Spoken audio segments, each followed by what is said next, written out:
What's going on, everybody? Welcome back to GmiasWorld, and right now we're going to be talking about leveling up fast, straight glitchy methods. A lot of you guys that possibly were able to get to level 20, you guys got really lucky with some of the boosts that you got from putting in that level up card. I'm going to show you guys what's going on. What happens is, in some cases, right, a lot of people can get boost from just using the regular exchange token set. Several times throughout these seasons, I've seen reports of people getting 40k. Some people got a little bit more. I think the most that you get with the glitch is like 50, but it just depends on when you do it. Typically what you want to do is you want to do it really early, as soon as it actually opens up, and then that's usually when the glitches go down. As far as the stats and everything like that, this part right here, right, some of you guys are like, yo, G, I'm just going to keep grinding, I'm going to keep doing this.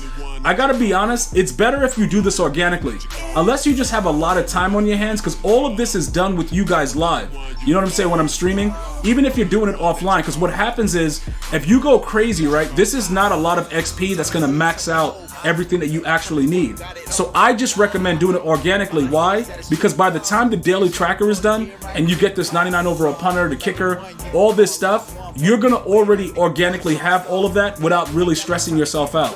All right, everybody should be at about 4 days right now. Write the number of daily objectives that you have right now. It should be 4, so it should be a lot of 4s in the chat. And for whatever reason your daily objectives aren't registering, EA Sports has actually fixed this way back.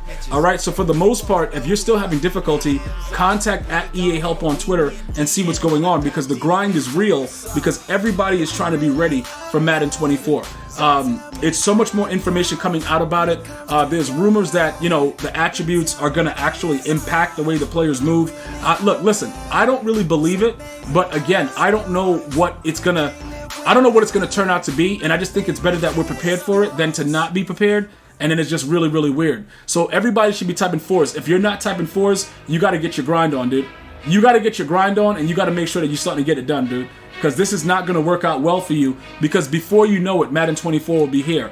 All right, so these are just some of the things I just wanted to show you to kind of understand it, because some people may have a little bit more than you, and that's the reasoning, either because of the exchange or because they're just grinding these stats. Other than this, there's no other way to get XP other than the actual things that are in the field pass. Again, it's going to be the same way in 24. It doesn't matter how many challenges you play or whatever else you're doing in that area. If it's not on the field pass, you will not register, you will not get anything towards your season XP, and that will be back in 24 as well.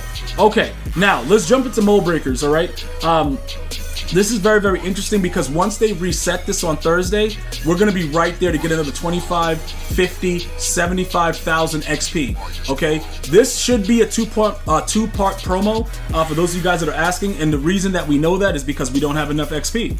You know, you can just do the math. A lot of things, even if they don't say it, you can just look at the field pass and see the way that it's like leveled out, and you'll know when you're supposed to get stuff. So don't really worry about it. Next week, Thursday, when they actually, you know, update everything, you should be good to go with more XP. So like I said, that's another 75,000. One of the key things, making sure all of this stuff is done before Thursday. A lot of you guys might say, okay, G, do I need to do it by Thursday? No, it's not necessary. But what happens is, if anything goes wrong, let's say for instance one of these challenges get broken, or you get booted out of the challenges. There's so many different things that go on in this game. You guys would not believe the kind of messages that I get about what's going on, and that's why I ask you guys to verify it. And you know, you can tweet me and let me know and let me see proof, because a lot of you guys just say anything. But there are a lot of glitches in the game where you'll try to go do a challenge and it'll continuously boot you for no reason. So the reason I try to get it out during the week and finish it is for that reason. In case something else comes up where we're waiting for EA to fix something, it's not a good look. So just try to get it done within the week. So all of that should already be done for you.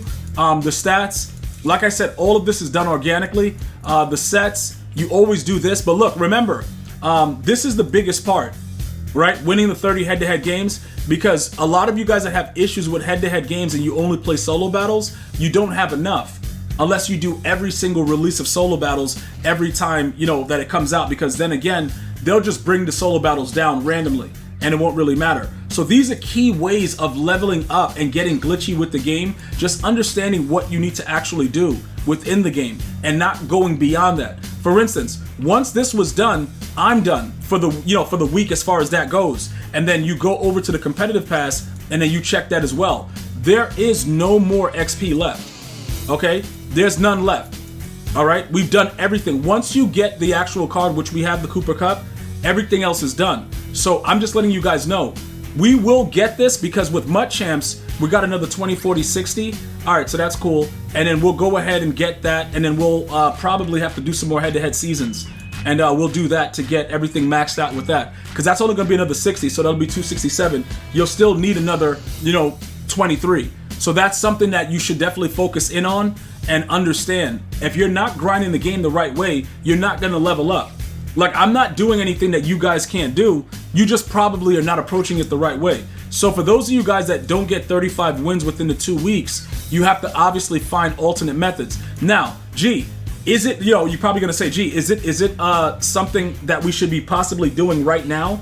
If this is not going to give us XP, should we be actively engaging with this? No. All right, I'm only doing it because I play the game regularly, and not only that, the 93 plus Ultimate Legends player, I like to see it only be a 93 because it makes me very happy that EA is still doing that to us in June. Like, I haven't seen anybody pull anything other than the 93. So if you pull something higher than that, yo, bro, God bless you, man. But it just doesn't work out for most of us. So remember, the earlier part of this is always about getting the XP out the way. So once all the XP is out the way, it doesn't matter.